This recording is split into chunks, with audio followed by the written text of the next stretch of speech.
یہ عیاش قسم کے عرب آج بھی ہوش کے ناخن لیں تو ان کی زندگی بچے گی، ورنہ ان کی تباہی بھی طے ہے. کیونکہ یہ میں نہیں کہتا، اللہ کے نبی صلی اللہ علیہ وسلم کی حدیث سنا رہا ہوں. حضور فرماتے ہیں وَيْلٌ لِلْعَرَبِ مِنْ شَرٍ قَدْ اقْتَرَبَ. یہ عربوں کے لیے تباہی ہے. حضور نے فرمایا عربوں کے لیے بربادی ہے، ان قریب ایک ایسی برائی جس کے یہ قریب ہو رہے ہیں. وہ کون سی برائی ہے؟ من شر قد اقترب. حضور نے فرمایا ایک ایسی برائی جو عربوں کے قریب آ رہی ہے، جس سے یہ بہت قریب ہو رہے ہیں. وہ قریب ہونے والی سب سے بڑی برائی جانتے ہو کیا ہے؟ یہ شرک اور کفر میں مبتلا ہوں گے، اور ہو رہے ہیں. آپ جا کر کے دیکھیں گے، تحقیق کریں گے تو پتہ چلے گا. ایسے ایسے بنا مسلمان بزدلوں کو پیدا کیا جا رہا ہے جو نئے نئے شوشے چھوڑنے جا رہے ہیں. اسلامی تمام ہماری وراثت کو انہوں نے پامال کیا ہے. اب بے حیائیاں عروج پر ہیں. جس ملک کو آج آپ دیکھ رہے ہیں جو اپنی سرحدیں بچانے کے لیے دوڑے دوڑے بھاگ رہے ہیں، ان کے حالات یہ ہیں. اللہ کے نبی صلی اللہ تعالی علیہ وسلم نے ڈیفنس کرنا سکھایا. ان عربوں کے پاس کوئی چیز نہیں ہے جو اپنا ڈیفنس کر سکیں. یہ محتاج ہیں اس دادا کے. اس کو بلا رہے ہیں آ جاؤ تم مسیح آؤ ہمارے، تم مددگار ہو ہمارے. یہ لمبی چوڑی دعائیں کرنے والے حرم کے امام یہ جھوٹے مکار لوگ ہیں. یہی وہ شیخ حرم ہے جو چرا کے بیچ کھاتا ہے. گلی میں بوزر وہ دلق اویس و چادر زہرا، اس کو کہا گیا تھا. یہ وہ شیخ حرم ہے جو چرا کے بیچ. یہ وراثت کو انہوں نے اپنے ایسا پامال کیا ہے کہ ان کی زبانوں میں اب کوئی اثر نہیں رہ گیا.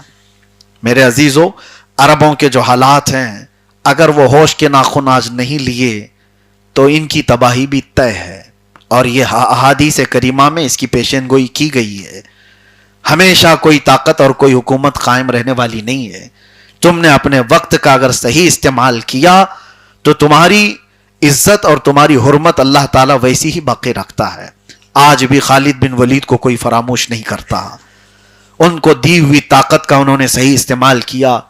دنیا آج حکومت کی مثال دینا چاہے تو ابو بکر و عمر کی مثال دیتی ہے رضی اللہ تعالیٰ عنہما. کیوں؟ اس لیے کہ انہوں نے اپنا ملا ہوا پاور کا مس یوز نہیں کیا تھا، اپنے عیش کے لیے نہیں. آپ کو پتا ہے ایران کی طرف سے ایک قاصد آیا تھا، اس وقت فارس تھا، اور اس وقت کسرا بادشاہ کے حکومت کے انڈر میں آنے والا یہ پورا علاقہ.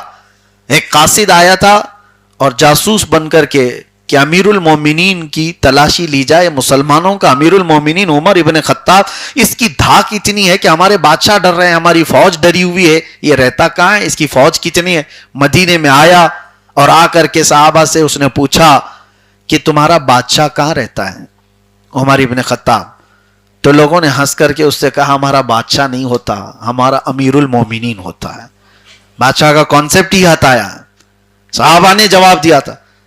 اچھا، آنے والے نے کہا اچھا وہ بادشاہ نہیں ہوتا تمہارا، امیر المومنین ہوتا ہے. تو ٹھیک ہے، اس کا محل کہاں ہے؟ تو بتانے والے نے پھر ہنس کر کے کہا اس کا محل نہیں، جاؤ جنت البقیع کے قریب میں ایک پیلو کا درخت ہے، اس کے نیچے سو رہا ہوگا. پتہ بتانے والے نے بتایا اور وہ جاسوس آیا تو دیکھا تنہا عمر ابن خطاب درخت کے نیچے ننگی پیٹھ سو رہے ہیں. یہ وہ عمر ابن خطاب ہے جس کی دھاک سے قیصر و کسریٰ کانپ رہے ہیں، ڈرے ہوئے ہیں. اپنی طاقت کا استعمال اپنے عیش کے لیے نہیں کیا. وہ سونے کی کرسیاں بنا سکتے تھے، وہ بھی مہنگے مہنگے قالین لگا سکتے تھے. آپ کو پتا ہے کسریٰ کی حکومت جب ختم ہوئی تھی، ایران کے بادشاہ کی حکومت یہ دور فاروقی میں ختم ہوئی تھی، عمر ابن خطاب کے دور میں ختم ہوئی تھی. اس وقت اتنا مال جو فاتح قوم کو ملا تھا، یعنی مسلمانوں کو، وہاں سے بہت کچھ مدینہ لائے تھے اور قیمتی قالین بھی لائے تھے جس پر بادشاہ کی کرسی لگتی تھی. اور جانتے ہو اس زمانے میں بادشاہ کسی کو بہت زیادہ نوازنا چاہتا، بہت کسی سے خوش ہو گیا ہو تو اس کو انعام میں کیا دیا جاتا؟ اس کو تھوڑی دیر کے لیے وہ قالین پر بٹھایا جاتا، اور وہ قالین پر بیٹھتا تو زندگی بھر فخر کرتا کہ میں کسریٰ کے بغل میں قالین پر بیٹھا ہوا آدمی. یہ اس وقت کا انعام تھا اور جب بات کسرا کی حکومت ختم ہوئی تو وہ قالین بھی آیا, وہ کرسی بھی آئی, سب آیا. لیکن میرے عزیزو, حضرت عمر ابن خطاب رضی اللہ تعالیٰ عنہ کے پاس جب یہ لا کر پیش کیا گیا کہ بہت مہنگی قالین جس پر کسرا کی کرسی لگتی تھی وہ بھی آ گیا ہے مال غنیمت میں, اس کو کیا کیا جائے؟ مسجد نبوی میں محراب ممبر کہیں پر اس کو سجا دیا جائے. سیدنا عمر ابن خطاب نے کہا مسجد نبوی کے دروازے کے باہر اس کو لگاؤ تاکہ ہر آنے والا اپنا پاؤں پوچھ کر کے مسجد میں آئے, دنیا کو یہ پتا چلے جس پر بیٹھ کر کے بادشاہ فخر کیا کرتے ہیں وہ محمد عربی کے غلاموں کی دھول ہوا کرتا ہے. دنیا کو یہ بتایا ہمیں دنیا کی چکا چوند اپنی طرف راغب نہیں کر سکتی, بڑی بڑی طاقتیں ہم کو اپنی طرف نہیں کھینچ سکتی. یہ تو تھا اصل اسلام, اصل اسلام. لیکن آج ان عربوں نے جو اصل اسلام کا چہرہ مسخ کر کے رکھا ہے, انہوں نے تو کموڈ ٹوائلٹ کے سونے کے بنائے ہیں, اور ان لوگوں نے بھر بھر کر کے پیسے امریکن صدر کو گفٹ کیے جا رہے ہیں. تم ہی ہمارے داتا ہو, تم ہی ہمارے ماتا ہو, سب کچھ ہو. اور پھر ظاہر سی بات ہے, ایک بات دیکھ لینا, جس نے ایسے ظالم کتے کی مدد کی ہے, وقت آتا ہے کہ ایک عربی میں مشہور مقولہ ہے کہ قتل الثور الابیض یوم قتل الثور الابیض, قتل الثور الاحمر یوم قتل الثور الابیض. ایک کہا جاتا ہے ایک لال بیل تھا اور ایک سفید بیل تھا, دونوں کی بڑی گہری دوستی تھی, اور دوستی ایسی تھی کہ ان کی دھاک بیٹھی ہوئی تھی جنگل میں, دونوں کا اتحاد تھا. اور شیر ان کو کھانا چاہتا تھا لیکن کھا نہیں پاتا. وجہ یہ تھی کہ شیر جو ہے جب حملہ کرنے آئے, لال بیل اور سفید بیل دونوں مل کر کے سینگ مارتے اور بھاگ جاتا تھا, نہیں آ پاتا تھا. تو شیر نے کیا چال چلی, ایک دن جو ہے سفید بیل سے دوستی کر لیا, لال بیل سے دوستی کر لیا, اور اس نے کہا کہ دیکھ ہم لڑائی جھگڑے نہیں کریں گے, کچھ نہیں, پارٹنرشپ میں ہم پورے جنگل کے راجا بن کر رہیں گے, تم میرے ساتھ ساتھ رہنا, میں راجا اور تو وزیر میرا, جو میرا ہے وہ تیرا ہے. اور ظاہر سی بات ہے بیل ہی تھا, اور اس کو شیر کی بات اچھی لگی, کہا شیر کی دوستی بہت اچھی بات ہے. تو لال بیل جو ہے نا وہ لال ہو گیا جلدی, اور اس نے دوستی کو صحیح سمجھ لیا. شیر نے کہا کہ تو میرے ساتھ ساتھ رہنا, لیکن اس کی مخالفت کر رہا تھا سفید بیل, کہہ رہا تھا ہماری دوستی ہے, شیر ہماری برادری کا ہے ہی نہیں, وہ ہے ہی نہیں, وہ درندہ ہے, تیری دوستی اس کے ساتھ زیادہ دن نہیں ہو سکتی, مت جا. تو لال بیل یہ کہتا تھا کہ تو میری ترقی سے چڑھتا ہے, میں بادشاہ کا وزیر بن رہا ہوں اور تو مجھے بننے نہیں دینا چاہتا. شیر مجھے ساتھ ساتھ لے کر کے چلے گا تو ساری بکریاں بھی ڈرتی ہیں, سب ڈریں گے, میں اس کا دوست ہوں. سفید بیل نے کہا یہ دوستی اچھی نہیں ہے, چھوڑ دے, یہ تکرار اتنی بڑی.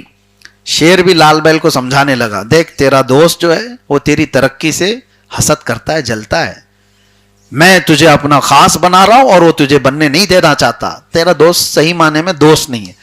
اس پاگل لال بیل نے اپنے سفید بیل کی دوستی ہی ختم کر دی, دوستی ٹوٹ گئی, اور اس غم میں بیچارہ سفید بیل اکیلا پڑ گیا, اور لال بیل تو بادشاہ کے ساتھ گھوم رہا ہے جنگلوں میں, اور تھوڑے دن کا پاور تھا, تھوڑے دن شیر کے ساتھ جگہ جگہ گھوم رہا تھا. اب وہ سفید بیل اکیلا تھا. تو شیر کو ایک دن بھوک لگی اور وہ آیا اور سفید بیل کو اس نے غرایا. لال بیل ساتھ میں ہی تھا, کچھ نہیں کہا.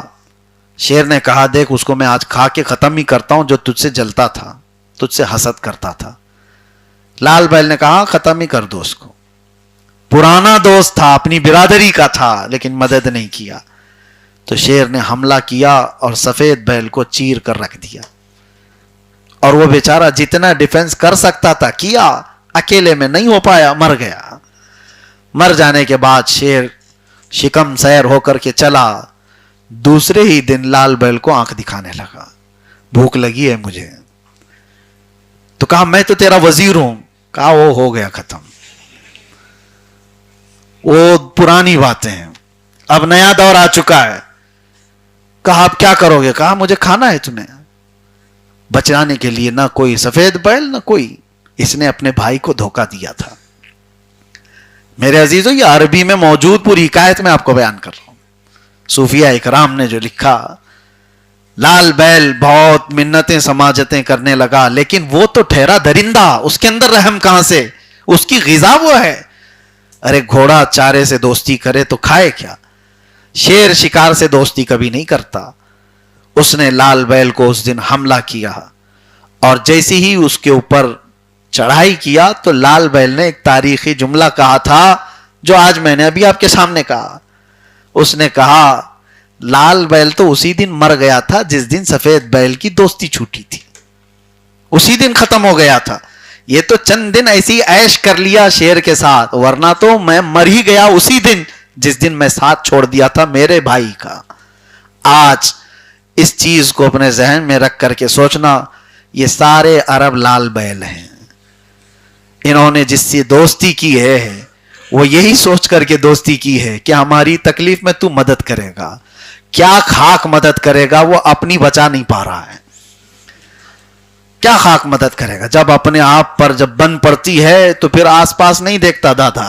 وہ چند دنوں کے بعد کہے گا تم اپنا دیکھو، ہم تو جا رہے ہیں، بہت دور سے آئے تھے، ہم بہت دور سے آئے تھے، تم اپنا دیکھو. اور اس کے بعد کوئی بچا نہیں ہے ان کو، نہ دادا نہ بابا.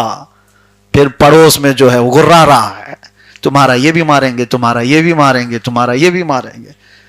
میرے عزیزو، یہ سارا سینیریو جو میں آپ کے سامنے رکھ رہا ہوں، ایک بات ہمیشہ یاد رکھو. اللہ کے نبی صلی اللہ تعالی علیہ وسلم نے ارشاد فرمایا، پورا اسلام ایک جسم کی طرح ہے. ایک عضو کو تکلیف ہو تو پورے جسم میں بخار آنا چاہیے. ان ظالم عربوں نے فلسطینیوں کے قتل پر خاموش تماشائی بنے دیکھتے رہے. کبھی کوئی ایک جملہ سننے کو ملا آپ کو؟ کبھی کوئی جملہ سننے کو ملا؟ یہ وہ عیاش لوگ ہیں. آپ کو میں بتاؤں، لندن میں بندروں کا گھر بند ہونے جا رہا تھا کیونکہ وہاں کی میونسپلٹی وہ خرچہ برداشت نہیں کر پا رہی تھی زو کا. اور ایک عرب شہزادہ گیا اور پورے پیسے دے کر کہا میں اس کو چلاؤں گا، بند مت کرو. عجائب گھر ہے، بندروں کا گھر ہے. ہر ایک کو اپنی برادری سے محبت ہوتی ہے. اور یہ 90 لاکھ کا 1 کروڑ پاؤنڈ کا ایک ایک گھوڑا خرید کر کے لاتے ہیں، گھوڑے خرید کر کے لاتے ہیں. تماشا ہے. پورے عرب کو انہوں نے نمائش کا اڈا بنایا ہوا ہے.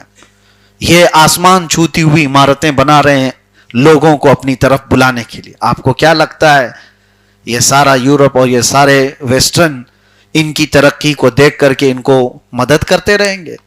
یہ سارے خطے میں جو انہوں نے آگ لگائی ہے یہ دیدہ و دانستہ ہے. یہ پوری طرح سے پری پلانڈ ہے کہ جنگ جب چھڑے گی تو تمہارے اکنومی پر بھی آئے گی. اور تم جو آج عرب لوگ بڑے بڑے بادشاہ بڑے بڑے عیاش نظر آتے ہو، ساری دنیا کی بڑی عمارتیں تمہارے پاس. ارے دنیا کو کھیلنے کی جگہ بھی یہی دیتے ہیں. پورے ورلڈ کپ کروانا ہے تو ان کے اندر کریز ہے، ان کے ہاں دیوانہ پن ہے. ایک دوسرے کو یہ لوگ سبقت لے جا رہے ہیں. یہ وہ عرب تھا جہاں کبھی قرآن کے علم پر کمپٹیشن ہوا کرتا تھا، حدیث پر کس کی گہری نظر ہے اس پر مقابلہ آرائی ہوتی تھی. اور آج ہے کہ فٹ بال پر اور دوسرے کھیلوں پر یہاں مقابلہ آرائی ہو رہی ہے.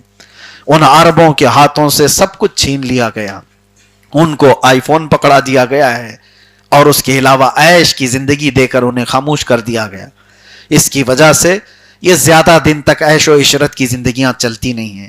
آپ ان تمام حالات سے سبق لو. اور یہ آپ کے لیے یہاں اسٹیٹس کی جنگ نہیں لڑنا ہے. یہ واٹس اپ اسٹیٹس پر آپ جنگ مت لڑو. آپ ان تمام حالات سے درس لو کہ اللہ قرآن میں فرماتا ہے اللہ اس قوم کو اس وقت تک نہیں بدلتا جب تک وہ قوم خود اپنی حالت نہیں بدلتی. ہمیں بدلنے کا وقت ہے. جو بچے آج راستہ بھٹکے ہوئے ہیں انہی کے لیے یہ محفلیں ہیں. اللہ تبارک و تعالی آپ سب کو اصلاح حال عطا فرمائے. مجھے بھی اللہ تبارک و تعالی اصلاح حال عطا فرمائے اور استقامت علی الدین عطا فرمائے. اللہ کریم ہر طرح کے برے آفات و بلیات سے ہماری حفاظت فرمائے. اللہ ظالموں کو کیفر کردار تک پہنچائے اور مظلوموں کی اللہ تعالیٰ غیب سے مدد فرمائے.